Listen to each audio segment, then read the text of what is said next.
Buying a house with somebody that you are not married to, either your boyfriend, your girlfriend, or your partner, can open up a lot of complications.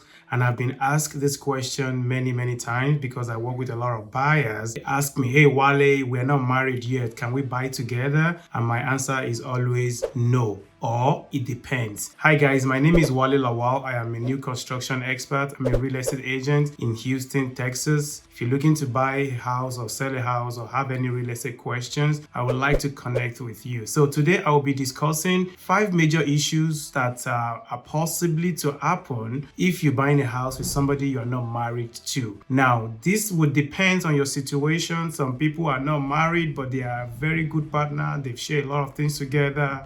But if you guys are just newly, you just met him 5 months ago, 6 months ago, even 1 year ago, you may need to slow down in buying a house together because there's a lot of complications that can happen if you buy a house with somebody that you are not sure about what the future holds for you guys together. Now, the number one on my list is that the cash going into the purchase. So if you're buying a house, typically you will need some down payment. This can be 5% down payment, 10% down payment. You need to know who is going to be putting that down payment. Is it going to be you? Is it going to be him? Are you guys going to be splitting it into 50-50? You need to know where that cash from the down payment cash is going to be coming from. Now, let's say you guys agree that, okay, even though we're not married, he's going to be bringing all the money to down payment. Down the line, when you get to how to share the property, or if something didn't go well, then there is a way that might not go in your favor. That's my number one. Now, the number two is that your debt to income ratio is going to be high. When you buy with somebody and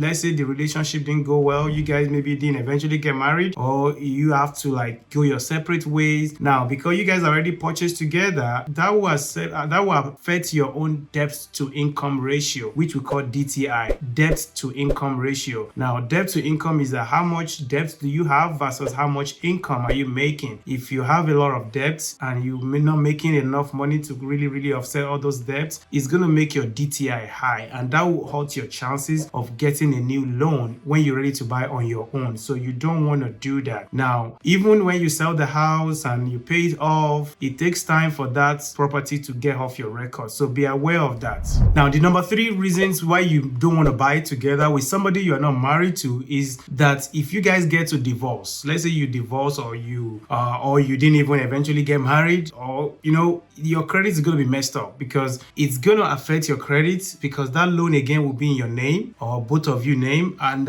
it's not something you can easily get off. It takes time and you don't want that to mess up your credit. So, or let's say you guys even separated, you go your separate way, maybe the house now belongs to him or her, or she forgot to make the payment or he forgot to make the payment. Now, because it's still in your name, it's still going to mess up your credit. So be aware of that as well. Now, the number 4 is that the mortgage obligation, even though the property is no longer yours, maybe you guys agree on a mutual separation, the property belongs to him now. Because the mortgage is the joint application, you guys bought the house together, it's still your obligation as well, even though you no longer have anything to do with the house. If he or she forgot to make the payment, or they run into a hard time, they didn't make the mortgage payment, it's still on you to make sure the mortgage is current. Because if it's not current and the lender reports that to the credit bureau, it's still going to mess up your credit and it's going to hurt your chances of any financial commitment you want to do in the future that will require you to go get a loan. They're going to pull your record, pull your credit, and see that, oh, you didn't pay this payment, you have a missed payment on this house, the house that you have nothing to do with again, but it will affect you in moving on. So these are the reasons why you do not want to buy a house with somebody you are not married to. Even when you're married, if you're not sure about your future together, still don't buy a house, because if you're married and you are not sure about your relationship, you don't know where you stand, then it means that it might not end well. So you might as well just start reducing your risk right now.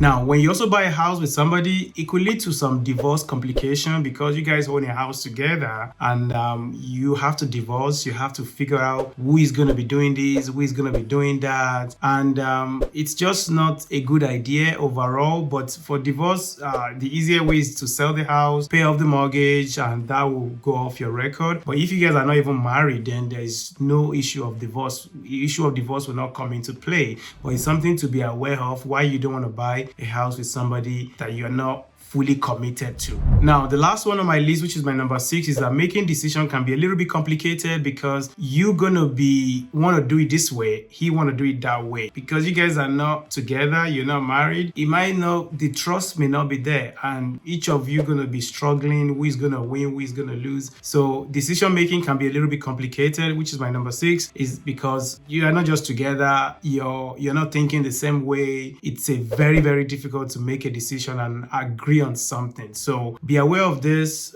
Be aware of this complication. It's not the best. Just wait until you get married. And even when you're married, if you're still not sure about your future together, then just go buy a house on your own. If you cannot qualify on your own alone, then wait to work on your financial situation so you can be able to buy it on your own. And if that will still not happen, then look for, a family member that can co-sign the loan for you, and that will be resolve the issue that you might run to in the future. So again, my name is Wale Lawal. If you want to discuss this further and you want me to even look into your personal situation, you can always reach out to me. My phone number will be here. My contact information will be in the description below. You can follow me on Instagram. Of course, subscribe to my YouTube channel so you can see more of this quality content. And also comment below. Let me know what you're thinking. Have you done this before? How did it go? Or are you thinking about doing it? Let me know. I would like to chat with you. And thank you. I will see you on the next one. Bye-bye.